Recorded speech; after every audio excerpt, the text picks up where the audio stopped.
నా తమ్ముళ్లకు చెల్లెళ్లకు ఒక ఖచ్చితమైనటువంటి సలహా ఇవ్వాలి ఆశపడుతున్నాను. అదేంటో తెలుసా?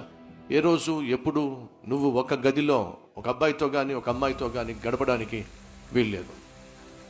నువ్వు ఎంత నీతిగా యథార్థంగా జీవిస్తున్నప్పటికీ కూడా ఒంటరిగా నీ స్నేహితుడితో కానీ నీ స్నేహితురాలతో కానీ ఒక గదిలో గడిపే ప్రయత్నం చేస్తే సైతాను పొంచి ఉన్నాడు. అంతేకాకుండా నువ్వు పెళ్లి కాక మునిపే ఒక అబ్బాయితో ఒక అమ్మాయితో పాపం చేయడం అది బైబిల్ ప్రకారం జారత్వం. జారులు, చోరులు, నరహంతకులు, దొంగలు, మోసగాళ్ళు నరకానికి వెళ్తారని బైబిల్ సెలవిస్తుంది.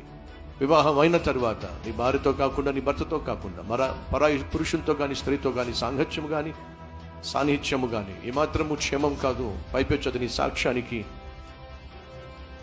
మరకలు తీసుకొస్తుంది.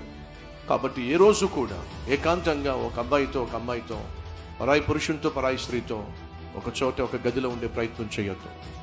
ఆ తర్వాత పరిస్థితులు చేజారిపోయినప్పుడు జీవితాంతం నువ్వు పశ్చాత్తాపడతావు.